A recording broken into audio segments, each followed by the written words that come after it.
صباح الفل والحلاوه، اهلا وسهلا بحضراتكم في حلقه جديده من برنامجكم مطبخ لايف على النار لايف. النهارده ان شاء الله معاكم شيف رضا مسعود على الهواء في حلقه مميزه جدا جدا جدا. ان شاء الله النهارده معانا 3 وصفات والثلاثه يكونوا سهلين وكويسين جدا. بس خلوني في الاول خالص ارحب بزمايلي طبعا في الاستوديو، الاستاذه مي والاستاذ دالي اللي عاملين شغل في التصوير عالمي بصراحه. وبشكر مخرجنا جدا طبعا الاستاذه كريستين والناس الحلوه اللي معانا دي كلها في الاستوديو. بحييكم وبقول لكم صباح الخير، وبحيي كل مشاهدينا ومتابعين مطبخ لايف على النايل لايف. النهارده زي ما قلت لكم الوصفات بتاعتي سهله وبسيطه جدا وخفيفه. بتمنى ان احنا نخرج عن التقليدي او عن المألوف، علشان الاكل دايما محتاج تجديد، محتاج تغيير، علشان يكون دايما في حب ان احنا ناكل اكتر وكده. تمام، مش هنتخن ولا حاجه، بس احنا بنحاول نحتاج الوصفات اللي يكون فيها مثلا صحيه اكتر، تتعمل بشكل مميز جدا، شكلها حلو، تجديد. لو عندنا عزومه، عندنا حاجه، بنعمل حاجه نكون عجبانا احنا شخصيا فهتعجب الاخرين اكيد. فخلونا ننزل دلوقتي على طول بالمنيو بتاعنا الاول على الشاشه ونقول هنقدم ايه النهارده. هنقدم النهارده فتة المسخن الفلسطيني، ومعانا سلطه خضروات، ومعانا سناكس الذره المشويه، يعني ذره مشويه كده هنعملها سناكس او مقبلات. تمام، دول الثلاث وصفات ان شاء الله اللي هيكونوا معايا النهارده في حلقتنا. ايه تمام ماشي. خلونا نبدا. اول حاجه معانا دلوقتي هنبدا بالفتة المسخن الفلسطيني، دي اول وصفه هنبتدي فيها النهارده ان شاء الله. خلونا نبدا بيها كده على طول الاول، يلا لو حابين ننزل بمقاديرها يلا على طول. فتة المسخن الفلسطيني ده هيكون اول وصفه معانا النهارده ان شاء الله. تمام، معانا على الشاشات معانا صدور دجاج، ومعانا خل، خبز ابيض طبعا، عيش شامي او بلدي او مثلا ممكن نستخدم عيش مكسيكي اللي هو التورتيلا دوت. هنستخدم بصل، زيت زيتون، معانا سماق، ومعانا جنزبيل بودر، طبعا معانا بقدونس مفروم، ومعانا سوداني محمص ده احنا مبدلينه من الصنوبر. تمام، لان الوصفه دي المفروض ان هي بتاخد صنوبر وكده. معانا ملح وفلفل اسود. الصوص بتاعنا بقى هيبقى عباره عن زبادي وطحينه وثوم مفروم وعصير ليمون وملح وفلفل. اول حاجه هنزل انا معايا بس الذره دي عايز انزلها الاول كده على النار، اللي هي السناكس ده، عشان بس اشويها. تمام، دي ذره، انا بجيب ذره صفرا عاديه خالص. تمام، وبسلقها، احطها كده في شويه ميه تتسلق. بعد ما بسلقها بحطها على الجريل او في طاسه، او لو عندي اللي هو البشبوري اللي بشوي بيه دوت اللي بيطلع على النار وحراره ده. تمام، وببدا اعمل لها عمليه شوي. لو في فحم وكده وحابين نشويها هيكون طبعا افضل، والفليفر بتاعها هيكون اعلى. تمام، انا هعملها النهارده كده مسلوقه، لان طبعا الذره دي سويتي اساسا. فانا اول حاجه هاخدها بس احطها كده على الجريل تتشوي. تمام اهي، واحنا شغالين باستمرار كده هنقعد نقلبها. تمام، دي اول حاجه معايا النهارده. هبدا انا بقى دلوقتي هعمل قبل ما اعمل اي حاجه في الفته، هعمل الصوص بتاع الفته بتاعتي. تمام، الصوص اللي هو عباره عن زبادي وطحينه اهو. تمام، الصوص ده هبدا انزل اهو بقى معايا هنا طبعا معلقتين زبادي اهو، هنزل كده هنا. تمام، ومعانا هنا طحينه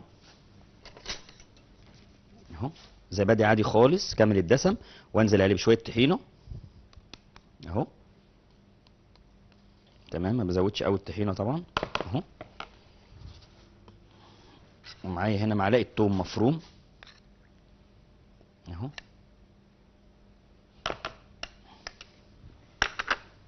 تمام، ومعانا عصير ليمون، نجيب ليمونه كده نعصرها.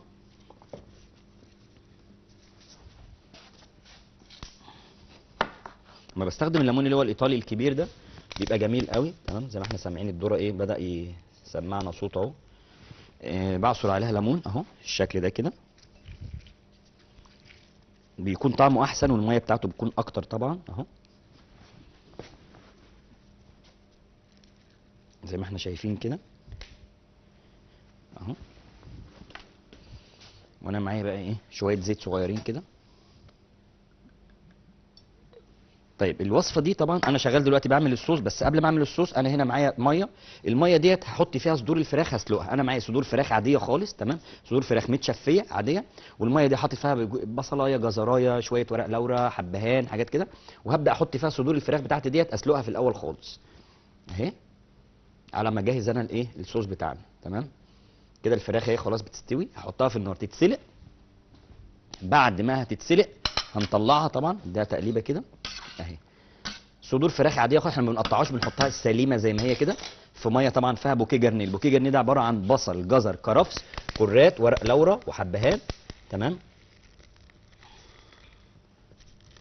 بصوا الدور هيبدا بقى يدي الوان اهو خلاص.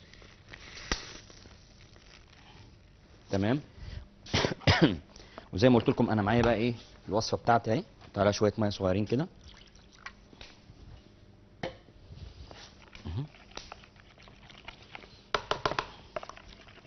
قلبها كويس. تمام. احنا هنا محتاجين نستخدم مضرب، تمام، علشان يساعد معانا شويه في عمليه الخفق اهو.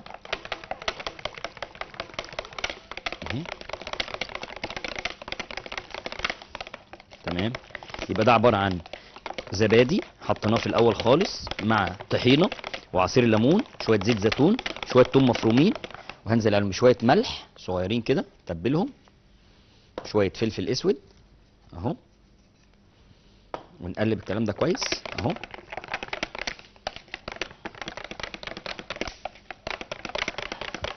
ومعانا صدور الفراخ على النار بتستوي زي ما احنا شايفين كده، محطوطه في الميه بتتسلق، ومعانا على الجريلا في نفس الوقت الايه الذره بتاعنا بنشويه بعد ما سلقناه بنشويه. تمام. هقلب هنا كويس اهو.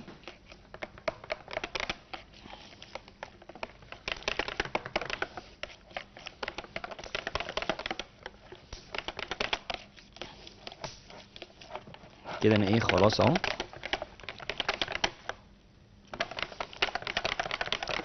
ده كده الصوص بتاعي خلاص جاهز اهوت. تمام. خليه بقى ايه على جنب دلوقتي، استخدمه في الاخر. تمام. يلا بقى نبدا ايه نجهز البصل على ما الفراخ بتاعتنا تجهز. شيك كده على الفراخ. الوصفه دي مكونه من حاجات اساسيه زي الفراخ والبصل مع السماق طبعا. تمام. دول الوصفه اهو. انا معايا هنا بصل، هبدا بقى ايه اقطعه. اول حاجه بصوا باخد البصله نصين كده بالشكل ده اهو. شيل الطرف ده كده، شيل الطرف ده كده، ونقطع ايه شرايح جوليان. التقطيعه دي اسمها جوليان اهي. بصوا بالشكل الجميل ده كده، ونقلب اهي. تمام. ده كده نص البصلايه اهو. خش على النص. لو احنا مش عايزينها تبقى مشبكه زي كده واحنا بنقشرها، الراس دي بنشيل الايه الحته اللي هي في الراس دي اهي، اللي هي بتخليها ماسكه ببعضها كلها دي، بنشيلها تماما كده، وبنبدا نقطع عادي بقى عشان تتفصل من بعضها اهو. بصوا سهله خالص وبسيطه اهو. تمام. معايا واحده تانية اهي.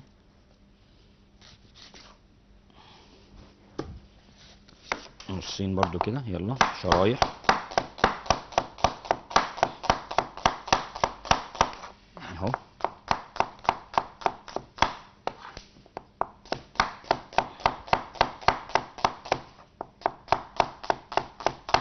انا كده ايه قطعت البصل بتاعي خلاص اهو خلص.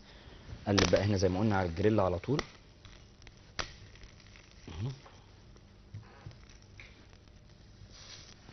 ماشي. ده كده البصل بتاعي، اشيله كده احطه في اي حاجه اهو، على ما صدور الفراخ بتاعتي تتسلق وانا خلاص عملت الصوص طبيعي. تمام اهو. يبقى كده البصل ومعايا السماق جاهز قدامي، وانا مقطع العيش وقليه. تمام. عيش عادي خالص ابيض وانا قليه. تمام.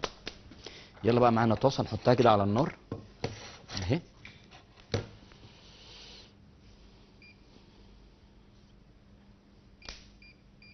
شغل بس البوتاجاز بتاعنا كده.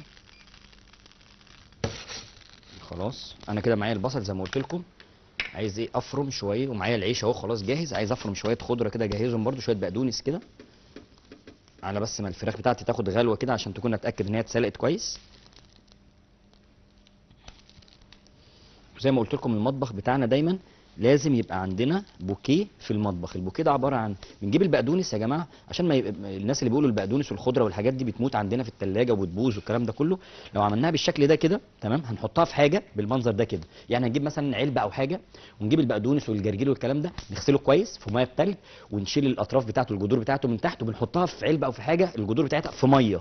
تمام. لما بتتحط في ميه بتبقى كاننا زرعناها من جديد كده، بتتحط في الثلاجه تقعد معانا مثلا 5 ايام، ممكن توصل لاسبوع وهي زي ما هي كده في الثلاجه ومرعرعه وفريش وجميل. هبدا بقى دلوقتي افرم البقدونس بتاعي اهو.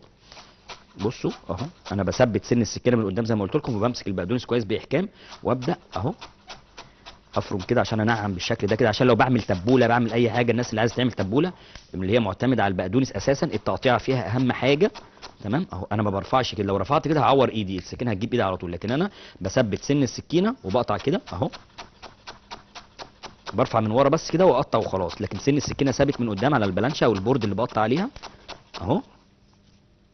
تمام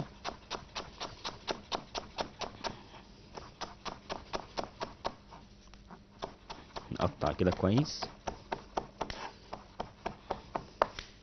كده. انا خلاص اهو، ده شويه ايه بقدونس حلوين كده قطعتهم عشان يبقوا جاهزين معايا استخدمهم في الجرنش وفي كل حاجه معايا في الوصفه.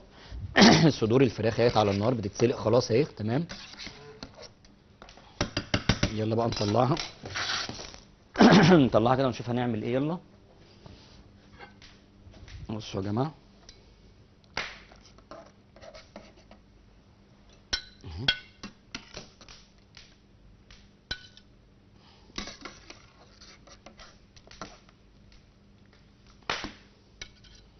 تمام، دي كده صدور الفراخ خلاص احنا قطعناها بالشكل الجميل ده كده. هبدا بقى ايه، طلعتها خلاص اهي، هوري لكم بقى هنعمل فيها ايه. شيل بس الميه دي. بصوا بقى وهي على الطبق زي ما هي كده. هنبدا نفلتها. انا عايز بس اقلب الذره.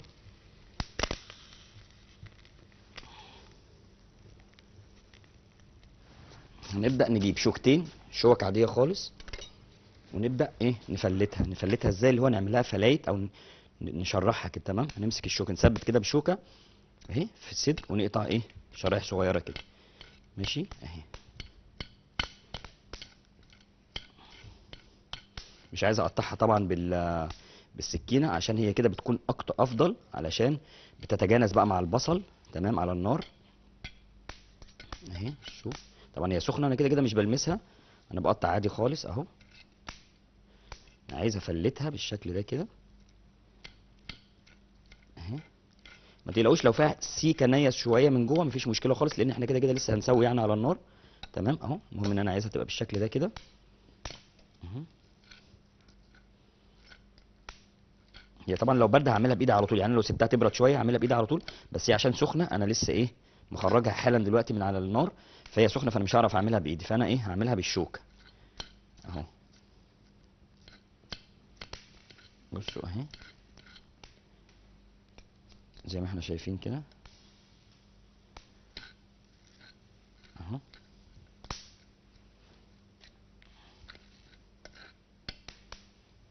سخنه طبعا مولعه. بصوا اهي. تمام انا استخدمت في الوصفه دي 3 صدور اهو. تمام ممكن بقى الكميه زي ما اتفقنا قبل كده، انا يعني في المقادير حتى بتاعتي ما بكتبش ايه كميات او بالظبط، على اساس ان الاكل بيتعمل على حسب العدد طبعا. لو احنا في البيت فردين غير اما يكون 4 غير 5 غير لو عندنا عزومه. تمام كل حاجه من دولت بنزود احنا، لكن انا بوصل لكم الطريقه والوصفه تمام بالمكونات بالحاجات اللي بتاخدها بكده. انا كده خلاص الفراخ خلصت اهيت. حاولت ان انا ايه افلتها كلها كده اهي خلاص بعد ما استوت على النار اهي. بصوا اهي ابدا بقى ايه كده، هي بردت وهديت خالص اهي، فصصها خالص كده من بعضها اهي. طبعا الذره هنا عمال بيفرقع، اللي بيفرقع ده الذره حضرتك. ماشي حاضر. اقفل بس دي واطلع الفاصل على طول اهو. خلص دول اهم. انا كده الفراخ بتاعتي جهزت اهي يا جماعه خلاص. دي اول خطوه معايا انا كده زي ما اتفقنا، عملت الدريسنج بتاعنا في الاول، الصوص سوري في الاول خالص. الفرق طبعا بين الدريسنج والصوص ان الصوص بنستخدمه في السخن، يعني لو احنا بنعمل اي اكل سخن اسمه الصوص، لكن الدريسنج بيكون في السلطه، لو معانا اي سلطه بنشتغل فيها بيبقى دريسنج. تمام انا كده جبت صدور الفراخ، كان معايا 3 صدور فراخ، حطيتهم في ميه على النار كان فيها بوكيه جرنيه، سلقتهم، ولما سلقتهم جبتهم بقى ايه بالشوكه فصصتهم كده قطع صغيره، فليتهم خالص من بعضهم بالشكل ده كده. بصوا اهو اهو منظرهم كده.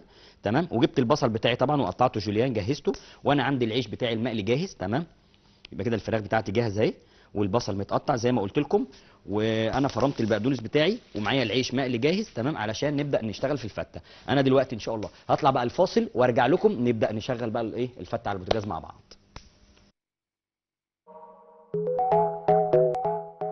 ورجعنا لكم تاني بعد الفاصل، وزي ما سيبناكم بقى احنا خلاص تمام جاهزين كده. نبدا بقى دلوقتي، يلا. حطينا طاسه على النار اهوت، هنزل بقى بماده دهنيه كده عشان ابدا ايه اشغل بقى الفته بتاعتي. خلاص اهو، شويه زيت صغيرين. معايا البصل اهو اللي انا قطعته، انزل كده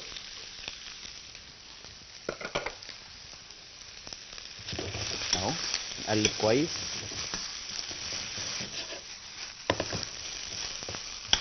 اهو. الوصفه دي طبق زي ما قلت لكم مكوناتها الاساسيه البصل والفراخ والسماق مع بعض، الثلاث حاجات دول اهو. طبعا انا مسخن الطاسه كويس، فلو خدتوا بالكم البصل بصوا بيلون بسرعه، عمل طبق كده كراست سريعه اهي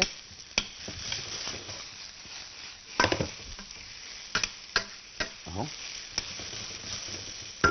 اول ما يتدبل بس كده، طبعا الذره بتاعنا خلاص اهوت على الجريل جاهز واتقطع كده، واقف بس على ايه ان انا اعمل له المارينيشن بتاعه، اشغله على طول وهو جاهز كده تمام اهو. دور عادي خالص اصفر، وبنشويه بنسلقه وبعدين ايه نشويه على جريلا او في على فحم او على اي حاجه اهو. انا هنا شوحت البصل بس بتاعي تتبيله بسيطه كده، احط سنه زبده صغيره كده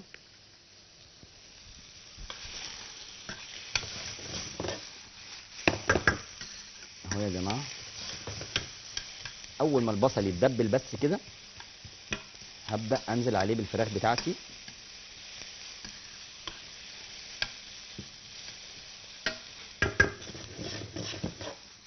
اهو. بصوا اصلا البصل بدا يعمل زي نظام لون كده اهو.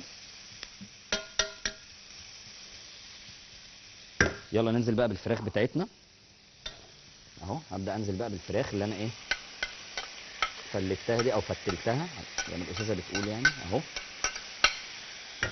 البصل ونقلب اهو. يبقى الوصفه دي عباره عن بصل مع الفراخ اللي اتسلقت، طبعا شويه ميه فيها شويه بوكيه جرنيه سلقناها. بعد ما سلقناها عملناها شرايح صغيره كده بايدينا، فلتناها خالص كده اتفتلت او بقت حتت صغيره بالشكل اللي احنا شايفينه ده كده. وبنبدا بقى ايه نلفها مع البصل على النار اهو اهو. ده المكون الاساسي بتاع الفته بتاعتنا الفراخ. طيب في كذا حاجه اساسيه بقى معايا هنا، هحط شويه زعتر صغيرين عليها كده تمام. الزعتر ده اضافي من عندنا احنا على الوصفه يعني. احنا معانا بقى بعد كده السماق، وده حاجه اساسيه في الوصفه دي تمام اهو. ننزل على الفراخ مع البصل بالسماق بتاعنا اهو بالشكل الجميل ده كده اهو. اللي بيميز الاكله دي السماق. اه طبعا لو عايزين نحط رز مفيش مشكله خالص تمام، بس هي ده الاساس بتاعها ان هي بتتعمل بالبصل مع الفراخ والسماق بالشكل ده كده والعيش المحمص، وبنعمل لها الصوص بتاعها. لو حابين بقى احنا نضيف رز مفيش مشكله، ولكن هو ده الاساس بتاعها بالنسبه لايه الاصل بتاع الوصفه يعني. نقدم لها رز ونعملها كانها زي الفته بتاعتنا، تبقى طعمها طبعا جميل قوي برده مفيش فيها مشكله خالص اهي. انا هنا خلاص بسوي اهو. عايز بقى ايه ابدا اتبل. يلا ملح، ومعايا فلفل اسود، ومعانا هنا شويه جنزبيل بودر اهو تمام. ومعايا شويه بهارات كده ايه اضيفهم انا من عندي كده، يعملوا بس معايا تيست كده. ونقلب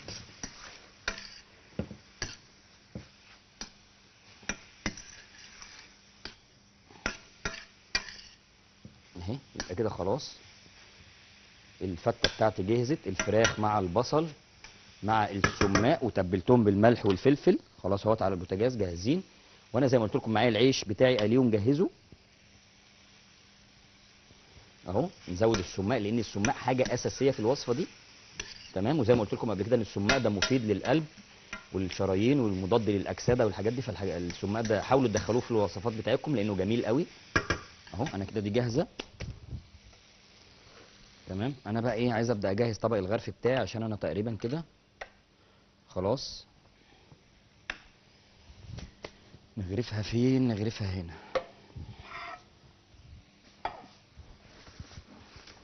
اهو.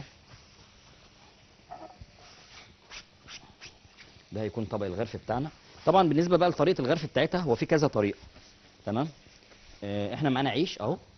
انا هحط العيش بتاعي في الارضيه، في ارضيه الطبق كده. انا محمصه وقليه، نزلته في الزيت عادي خالص وقليته اهو. اهو. ده كان عيش تورتيلا انا استخدمته. احنا ممكن نستخدم العيش الابيض اللبناني الشامي ده عادي خالص. تمام. بس انا النهارده استخدمت العيش التورتيلا. تمام. مفيش اي مشكله في نوع العيش يعني. اهو انا كده حطيت العيش بتاعي خالص اهو في الاول. تمام. وهبدا بقى ايه، المسخن الفته جاهز اهي خلاص اهي. بصوا بالشكل ده كده. انا هديها بس ايه رشه بقدونس بسيطه كده قبل ما ايه ما انزل اهي. وهبدا بقى ايه انزل على الايه، على العيش بتاعي. يلا اهو بالشكل ده كده. بصوا اهو زي ما احنا شايفين كده. تمام. في بقى طريقه ممكن نخليه كوم في النص كده ونخلي العيش في الاطراف، وممكن نوزعه كده اهي. مفيش مشكله خالص، نوزع كده على الايه، على العيش كله. تمام اهو. تمام اهو. عشان بس ايه لما نيجي ناكل يبقى ايه فراخ كده مع البصل والحاجه بتاعتها. ولو حابين بقى نستخدم رز ممكن نحط رز في الارضيه، مفيش مشكله خالص اهو. تمام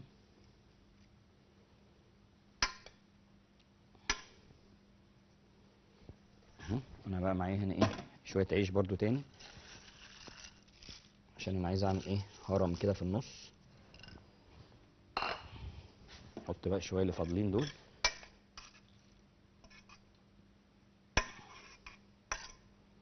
تمام. انا كده خلاص ايه هبدا بقى انزل عليهم بالصوص اللي انا عملته. تمام. محتاج معلقه.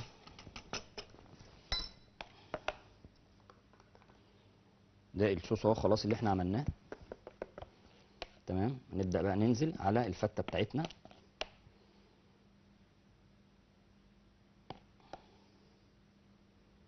بصوا اهو.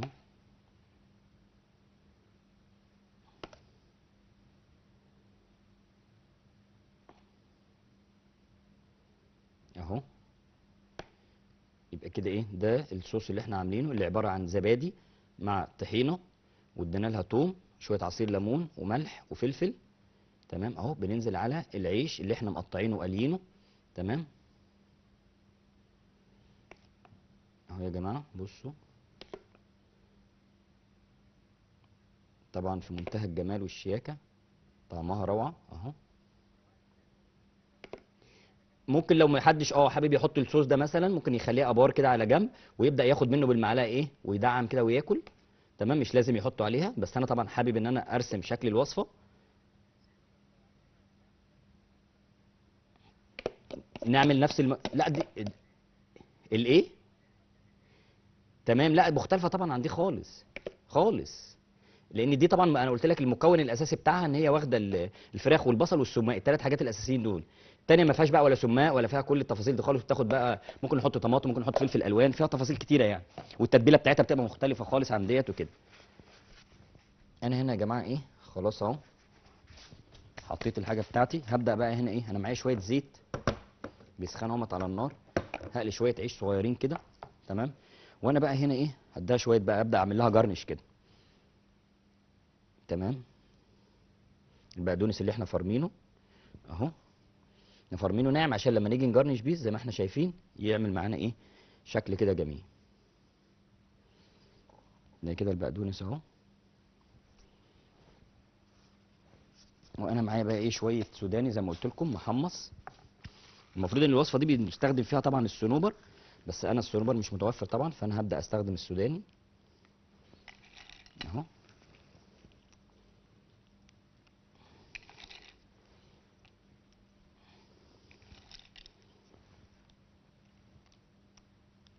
تمام. بصوا بالشكل الجميل ده كده. دي الوصفه الاولى معايا. انا بس هقلي شويه عيش بسرعه كده ايه وجرنش بيهم.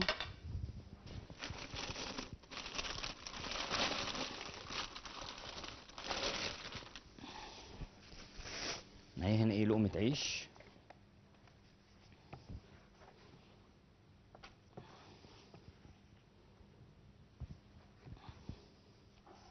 هقطعها ايه شرايح رفيعه كده عشان اقليها واجرنش بيها على الوش، عشان انا ايه حطيت العيش اللي انا قليته كله في الاول في ارضيه الايه الطبق.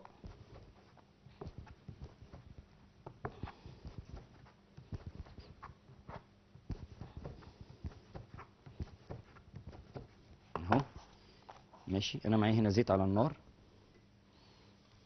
هنزل بشويه العيش دول اقليهم كده سريعا اهو.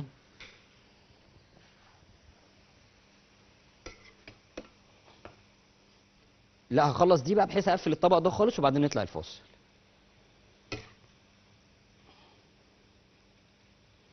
دي كده كده مش هتاخد معايا وقت، هقليه في ثانيه اهو. العيش ده هو ده العيش اللي انا استخدمته، اللي انا مقطعه كيوبس اللي في الاول او المكعبات اللي في الاول خالص وقليته. انا هنا هقطعه بس بشكل ايه طولي شويه شرايح كده عشان انا هحطه من فوق.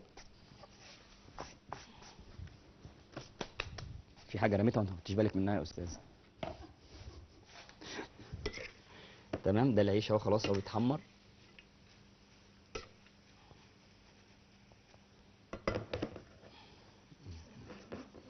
لا هو انا خدت بالي بس من حاجه، ان البوتاجاز فصل.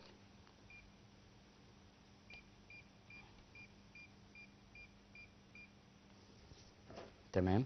على ما العيش بتاعي ما يجهز كده، انا معايا البقدونس خلاص جاهز اهو. هبدا بس ايه اجيب بقى الذره بتاعي ده. بصوا يا جماعه، بعد انا ما جبته شويته خلاص اهو، علشان ايه لما نرجع من الفاصل يبقى جاهزين للوصفه الثانيه على طول. بصوا، وهقطعه ايه شرايح كده، لان ده سناكس اهو، هيبقى بالشكل ده كده اهو، شرايح كده اهو.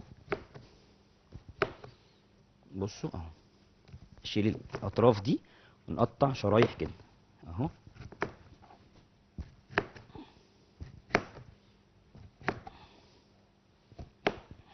ده كده ايه الذره بتاعي. مفيش فايده، ساعه زغلول قال هو مات يا استاذه، مفيش فايده. هنقطع كده ونقلب. بصوا يا جماعه العيش خلاص خلص اهو بتاعي. يلا بقى نطلع العيش بتاعنا ده.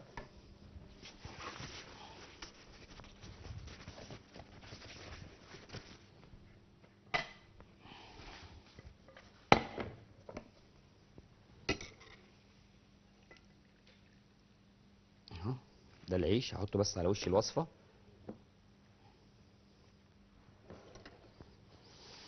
قبل بقى ما احط على وش الوصفه اديله بس شويه توابل كده صغيرين كده عشان يبقى لونه حلو، يعني شويه سماق كده، شويه خضره من اللي احنا فارمينهم دول اهو. وهبدا ايه نيجي هنا كده في الوصفه نحط هنا كده بالشكل ده كده.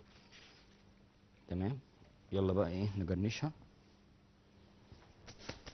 كانت محتاجه بقى شويه فلفل الوان كده ايه نديها بس نكسر كده الالوان بتاعتها اهم، حاجه بسيطه خالص عشان الكلر بتاعتنا.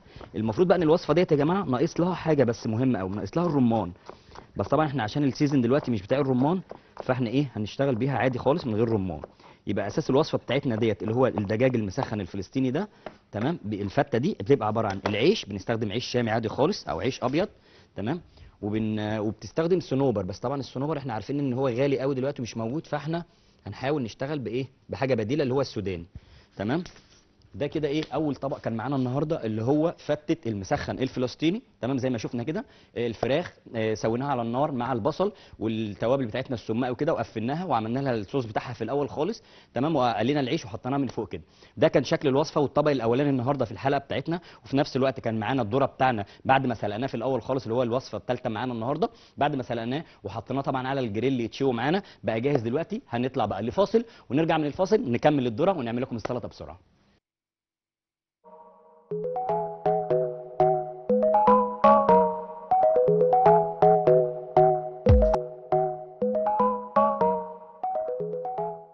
رجعنا تاني بعد الفاصل، وزي ما سيبناكم بقى احنا خلصنا خلاص الفته اول حاجه معانا. ده كانت اول وصفه معانا النهارده عملناها. هنبتدي بقى دلوقتي يلا بسرعه هنعمل ايه الذره بتاعنا على السريع كده. يلا عايز اشيل الزيت ده بس عشان عامل دخانه هنا للاستاذه.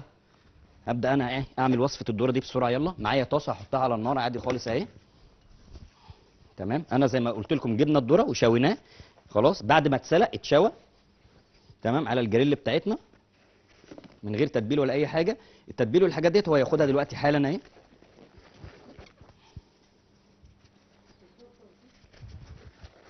في نفس الوقت احنا هنشتغل في السلطه بتاعتنا بسرعه برضو. يلا ممكن بقى ننزل ايه مقادير او مكونات السناكس الذره المشويه دي، عشان انا اقفلها دلوقتي حالا اهي. معايا هنا طاسه بتسخن على البوتاجاز اهي، والذره اتسلق واتشوى خلاص على الجريل زي ما قلت لكم. هبدا بقى انا دلوقتي ايه احط طاسه على النار واسيح فيها شويه زبده. تمام اهو، هنسيح زبده كده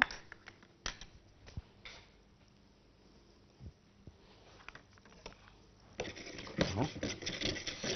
والزبده دي هنحط فيها بقى معلقه توم بسيطه كده. احنا بنعمل بقى ايه مارينيشن للذره بتاعنا ده، تمام، عشان يبقى برده سويت ساور زي ما قلت لكم اهو. دي زبده مع توم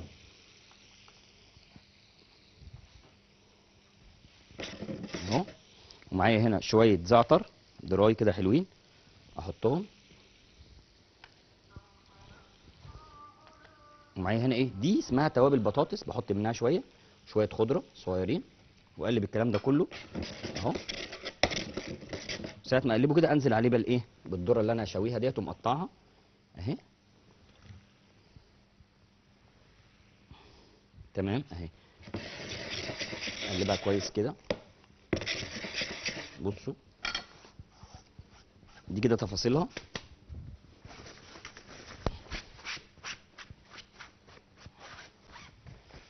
تمام اهي، انا كده ايه قلبتها اهي. بصوا بحب انا اعمل دخان وشو كده وحاجات كده جميله يا استاذه، ما تقلقيش اهي. الذره تمام خدت الزبده مع الثوم.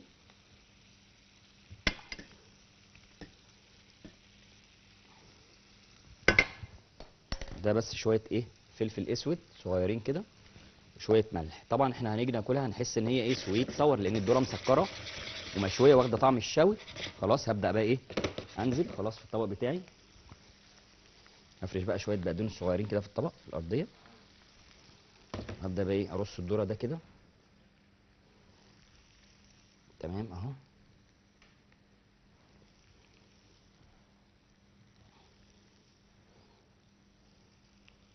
ممكن بقى ايه بخله بقى كده ونرشق فيه خله اللي هي الخله بتاعت السنان دي، عشان لو هناكل بيها على طول كده. تمام بصوا اهو. ده كده الوصفه التانيه معايا النهارده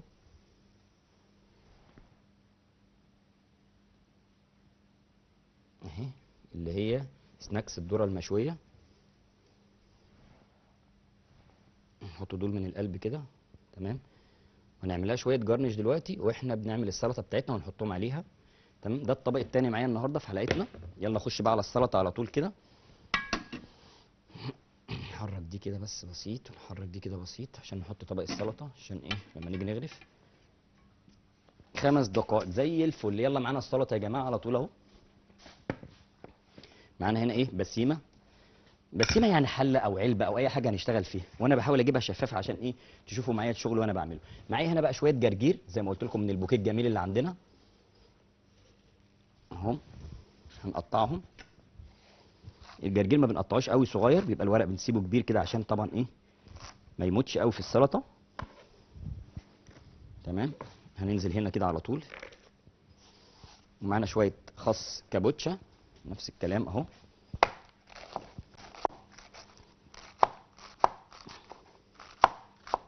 ده جرجير وخس كابوتش اهو. نزود شويه خس تاني.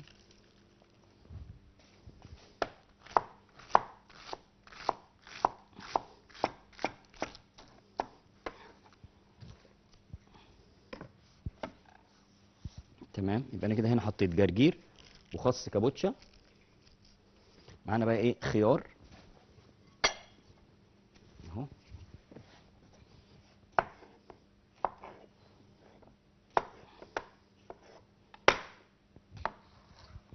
نصين كده بالطول اهو.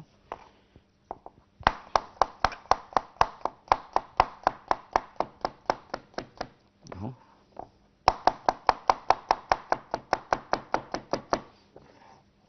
بصوا شرايح كده اهي كلها. ممكن نقشره عادي، الناس اللي بتحب ما بتحبش قشر الخيار ممكن تقشره مفيش مشكله. تمام. انا كده حطيت خلاص الخيار اهو، ومعايا هنا ايه شويه ذره صفراء اهي انزل عليها. معايا شويه جزر صغيرين كده عشان اعمل طبعا كلر والوان زي ما قلت لكم. ومعايا هنا ايه طماطم شيري برضو اديها كام نص طماطميه كده.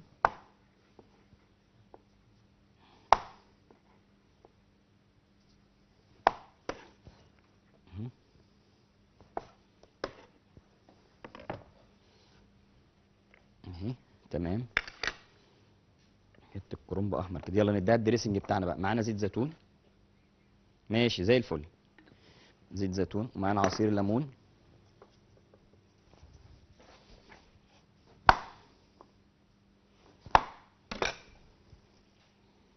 اهو، زيت زيتون وعصير ليمون وملح وفلفل.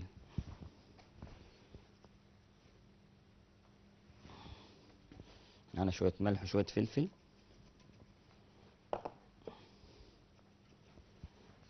قلب يلا اهو. جرجير مع خس كابوتشا مع الفلفل الالوان والذره والطماطم الشيري والخيار، وضفت عليها كرنب احمر بسيط كده اهي. وهبدا انزل في طبق الغرف بتاعي اهو. ده هيبقى الطبق بتاعنا الغرف اهو. ناخد بقى ايه شويه صغيرين كده من الورق ده مع كام حته خس كابوتشا كده. هعمل بس حاجه بسيطه كده للايه للذره ده اهو عشان ادي شكل كده اهو. نزود سنه زيت عشان نلمع الكلام كده. بصوا انا هاخد شويه منها كده واحطهم فين هنا كده. بصوا في نص الايه اهو، في نص الايه الذره عشان الشكل بس اهو. نكمل بقى السلطه بتاعتنا عادي خالص اهي.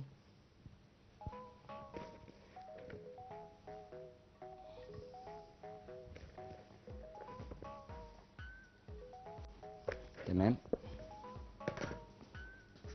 معانا بقى ايه، معانا نعناع ومعانا شويه دبس رمان. معانا نعناع اخضر فريش بس هو دبل شويه عشان الجو هنا في الاستوديو حر شويه. بصوا كام ورقه كده نعناع اخضر اهو.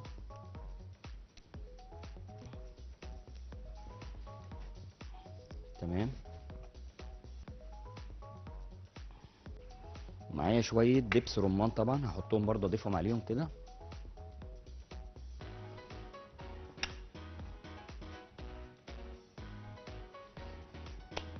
يلا انزل بشويه دبس رمان. يلا يا باشا خلاص خلصنا اهو كده. السلطه بتاعتنا يا جماعه خلاص اهي زي ما احنا شايفين كده. الذره خلص خلاص اهو. ومعايا رشه سماق صغيره بقى عشان السماق ريليتد للاكله كلها اهو. فندي لها رشه صغيره كده للسلطه بتاعتنا برضو اهي. دي كانت الثلاث اطباق اللي كانوا معانا النهارده في حلقتنا يا جماعه زي ما قلنا لكم. يلا نعمل برزنتيشن سريع كده بسرعه علشان نختم. كان معانا النهارده ثلاث وصفات، والثلاث وصفات الحمد لله ان شاء الله كده يكونوا اسهل واجمل من بعض. كان معانا فتة الدجاج فتة المسخن الفلسطيني، دي كانت الوصفه الاولى معانا النهارده. تمام. كانت عباره عن عيش تورتيلا احنا قطعناه وقليناه في الزيت، وكان معانا الفراخ سلقناها وقلبناها على النار مع البصل والسماق. طبعا دول الثلاث مكونات الاساسيين في الوصفه. وبعدين عملنا لها الصوص بتاعها اللي كان عباره عن زبادي وطحينه وزيت زيتون وعصير ليمون وملح وفلفل وتوم، وبدانا غرفناها بالشكل الجميل ده كده. بعد كده كان معانا السناكس بتاع الذره المشويه. جبنا ذره اصفر عادي خالص وسلقناه. تمام. الاستاذه مي عامله شغل كويس قوي طبعا، والاستاذه داليا برضو انا حابب ان انا اشكرهم يعني على تصويرهم الجميل ده. جبنا الذره بتاعنا وشويناه طبعا، وبدانا عملنا له تتبيله على النار. كانت عباره عن زبده سائله طبعا، حطينا عليها توم وشويه خضره وتتبيله كده بسيطه، ملح بقى وفلفل وشويه زيت زيتون وكده، وقلبناها وحطيناها على الذره بتاعنا وبقبناها بالشكل الجميل ده كده. بعد كده كان معانا النهارده سلطه فريش كده او سلطه صيفيه كده. السلطه دي عباره عن خس وجرجير وخيار وذره صفراء وطماطم شيري وجزر وكرنب احمر ونعناع، وتبلناها زيت زيتون وعصير ليمون وملح وفلفل، وغرفناها في الطبق بتاعنا ونزلنا عليها بايه بشويه دبس رمان في الاخر ورشه سماق بسيطه كده. دول الثلاث وصفات اللي كانوا معانا النهارده في الحلقه بتاعتنا. اتمنى بقى ان الاكل يكون عجب حضراتكم النهارده، وان الوصفات بتاعتنا تكون كانت سهله سهله وجميله. احب اشكركم طبعا على حسن متابعتكم وعلى مشاهدتكم الجميله لينا، واحنا بيكم وليكم ومعاكم على طول، وان شاء الله انتظرونا في حلقات جايه كتير في برنامجكم مطبخ لايف على النايل لايف مع الشيف رضا الصاوي.